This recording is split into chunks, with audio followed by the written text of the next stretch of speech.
Dans le rayon des lois de probabilité, il y a des lois de probabilité relatives donc à des variables aléatoires discrètes qui sont suffisamment utilisées pour être codifiées. On va parler de ce qu'on appelle la loi binomiale. Il y a d'autres lois de probabilité relatives à des variables aléatoires discrètes, mais dont on ne va pas parler ici. On va d'abord se placer dans un contexte particulier. On va prendre une expérience aléatoire, et on va considérer qu'elle n'a que deux résultats possibles. Ce n'est pas nécessairement possible pour toutes les expériences aléatoires, mais pour parler de la loi binomiale, il faut être dans ce qu'on appelle le schéma de Bernoulli, et donc l'expérience aléatoire que l'on va considérer donne lieu à deux résultats possibles. Il y a un résultat qui sera considéré comme un succès et l'autre comme un échec. Le choix du succès et de l'échec est dicté par les mots. Donc, la probabilité de succès doit être connue, elle va s'appeler P, et la probabilité d'échec sera 1 moins T, et sera noté Q. Un petit exemple, on lance une pièce de monnaie et elle est truquée de telle sorte que la probabilité de faire pile vaut 1/3, la probabilité de faire face vaut 2/3. Ça, c'est quelque chose qu'on a déjà rencontré. Cette expérience aléatoire donne deux résultats possibles, soit obtenir pile, soit obtenir face. On peut considérer le fait que pile apparaît et c'est un succès, que face apparaît et c'est un échec. Donc, on aurait pu faire le contraire, mais si on choisit que pile est un succès, le petit p sera égal à 1/3, c'est la probabilité d'obtenir pile, et le petit q sera égal à 2/3. Un autre exemple, on lance un dé qui est non truqué, donc on sait qu'on obtient 1, 2, 3, 4, 5 ou 6, et on considère que obtenir 2 est un succès, et donc ne pas obtenir 2 est un échec. Donc quelle est la probabilité de succès? C'est 1/6, puisque c'est la probabilité d'obtenir 2. Et quelle est la probabilité d'échec? C'est 5/6, puisque c'est de toute façon le complémentaire de 1/6, mais c'est aussi la probabilité d'obtenir un 1, plus la probabilité d'obtenir un 3, plus la probabilité d'obtenir un 4, plus la probabilité d'obtenir un 5, plus la probabilité d'obtenir un 6. Donc voilà le contexte. Donc il faut, dès le départ, se mettre dans ce qu'on appelle le contexte du schéma de Bernoulli. Donc le schéma de Bernoulli, c'est une expérience aléatoire qui donne lieu à deux résultats possibles. Il y en a un qui est considéré comme un succès et l'autre comme un échec. Une fois que le décor est installé, on va répéter un certain nombre de fois cette expérience aléatoire. Si on répète n fois l'expérience aléatoire, eh bien on pourrait très bien compter le nombre de succès qui ont été répertoriés lors de ces n répétitions, exactement dans les mêmes conditions du schéma de Bernoulli, donc c'est-à-dire l'expérience de base. La variable aléatoire qui est alors étudiée peut prendre un certain nombre de valeurs qui va de 0 jusque n. Donc, s'il n'y a aucun succès, la variable aléatoire vaut 0. S'il y a un succès, la variable aléatoire vaut 1. S'il y a n succès, la variable aléatoire vaut n. Et on va s'intéresser à la probabilité pour que grand X vale une certaine valeur comprise entre 0 et n. Donc, la probabilité en question, elle est détaillée ici. Enfin, plutôt, elle n'est pas détaillée, elle est énoncée ici, mais on va essayer de comprendre comment on a construit ce résultat. Alors, on va se reprendre un petit exemple. On va lancer un dé, le dé non truqué, et on va le lancer 4 fois de suite. Donc, à chaque lancer de dé, on a en fait un schéma de Bernoulli.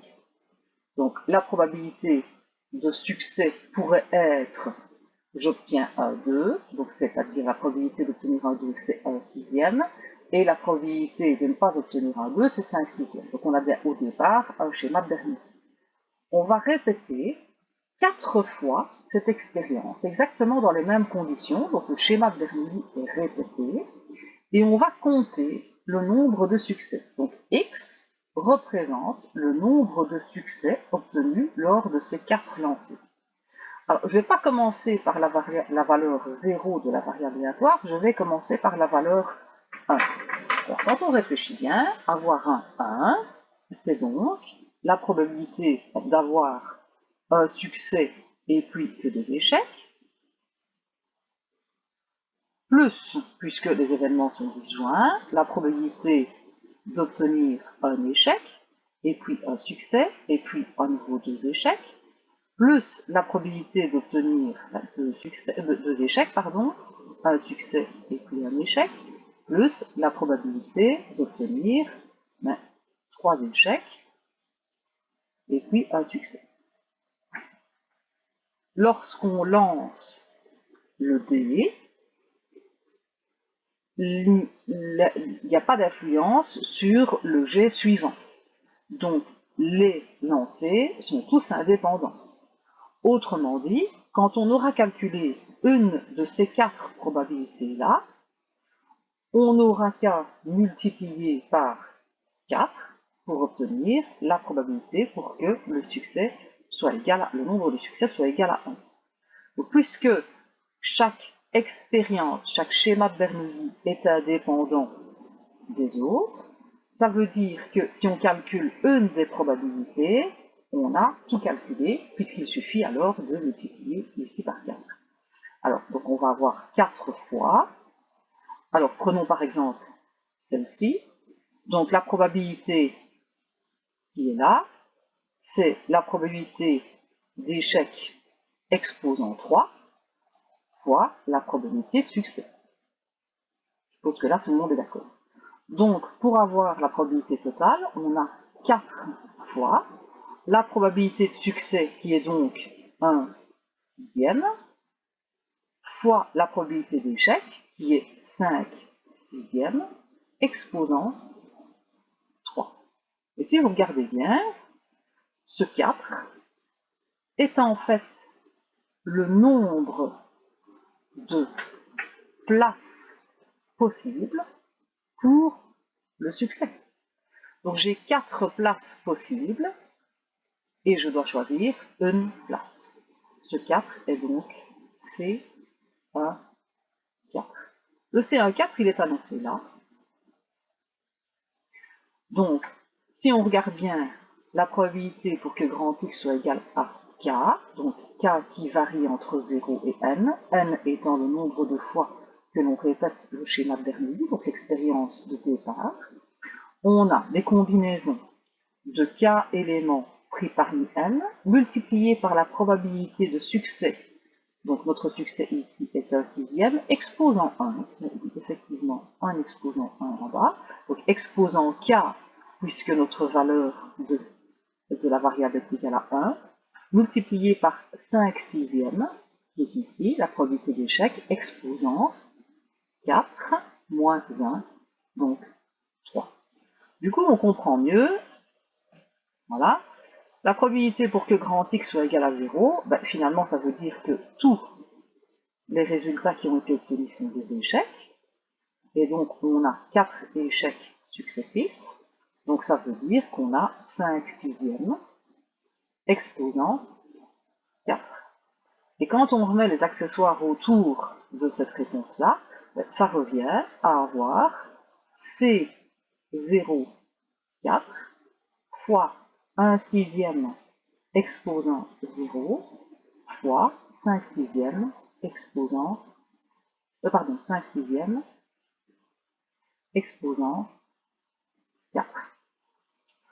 La probabilité pour que grand X soit égal à 2, on peut refaire exactement le même raisonnement. Donc cette fois-ci, on doit caler 2 succès sur les 4 places possibles. Donc je dois choisir 2 places parmi 4 pour aller mettre les succès. Ceci dit, je peux choisir avec les échecs, mais ici on considère le nombre de succès. C'est du 4 fois 1 sixième exposant 2 fois, donc le 2 qui est ici, c'est le même que le 2 qui est là, c'est le même que celui-là, multiplié par 5 sixièmes exposant 4 moins 2, donc 2. La probabilité pour que grand X soit égal à 3, c'est 3, 4. Donc il y a 3 succès, donc autrement dit, il y a un échec. Un échec qu'il faut donc placer. C3, 4 et C1, 4 valent la même chose quand on se rappelle des propriétés des combinaisons. Donc tout ça est cohérent. C3, 4. 1 sixième, donc il y a 1 sixième exposant 3. Il y a 3 succès. 5 sixièmes exposant exposant 1, puisqu'il y a un échec. Et la probabilité pour que grand X soit égal à 4, donc C4, 4, fois 1 sixième exposant 4, fois 5 sixièmes exposant 0. Alors, l'avantage de repérer au départ un schéma de Bernoulli, et donc la variable aléatoire qui consiste à compter le nombre de succès obtenus lors de la répétition de ce schéma de Bernoulli, permet d'éviter cette application d'analyse combinatoire qui peut être un petit peu rébarbative. Une fois qu'on a installé le décor, il suffit alors d'utiliser la formule qui est ici, qui évidemment ira beaucoup plus vite que les raisonnements d'analyse combinatoire. Mais évidemment, on peut toujours s'en sortir avec l'analyse combinatoire pour ce genre d'exercice-là. Alors, ce qui est très sympathique, c'est que la loi de probabilité dont on vient de parler, la loi binomiale, elle est répertoriée sur la calculatrice. Alors, je vous invite à prendre la calculatrice et à essayer de l'utiliser pour recalculer, par exemple, les probabilités qui sont ici, par exemple, celle-ci. Donc, la probabilité pour que grand X soit égal à 3. Donc, voilà. Je vais la calculer là sur le côté. Alors, il faut être dans le menu principal du calcul. La première chose, c'est d'aller sur Options. Donc, on va d'abord sur Options. Voilà. Une fois qu'on a appuyé sur Options, il y a un onglet Stats. Donc, on appuie sur Stats. Et puis, il y a Liste. On appuie sur Liste. Et il y a là une touche où on repère la loi binomiale, c'est BINM. Donc, qui évidemment est l'abréviation de binomial. Alors là, il y a 3 touches. Ce sont les 2 premières qui vont nous intéresser. Il y a BPD et il y a BCD. Alors, le C, c'est cumulé. Donc, à partir du moment où on sait que c'est cumulé, alors on comprend bien qu'on a affaire à des probabilités cumulées, celles qui vont nous servir pour la loi de la fonction de répartition. Alors, si on utilise BPD, il faut alors savoir dans quel sens on donne les informations. Donc, on appuie sur BPD, et donc du coup, on va avoir binomial,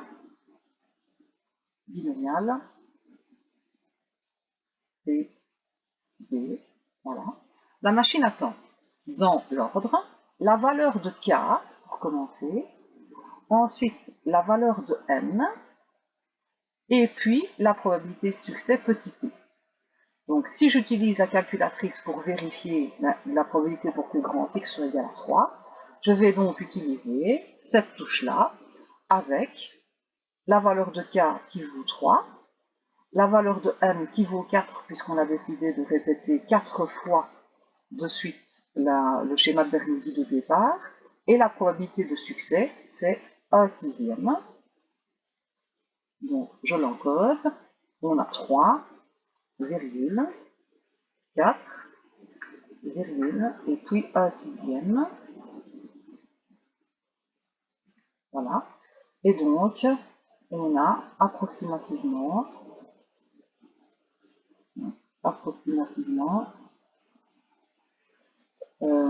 alors est-ce que je mets ça sous forme de fraction? Je ne sais pas si je vais y arriver.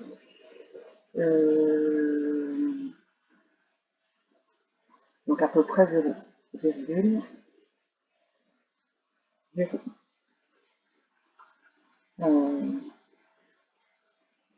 La réponse, la réponse, la réponse, Jack, non, je ne veux pas se montrer comme des trucs. Donc voilà. Voilà l'utilisation de la calculatrice. Évidemment, ça peut aller beaucoup plus vite à utiliser la calculatrice, de sorte de pouvoir vérifier ses réponses. Donc l'utilisation de la formule est là. Il y avait deux grandeurs que l'on a détaillées dans la partie variable aléatoire discrète généralité.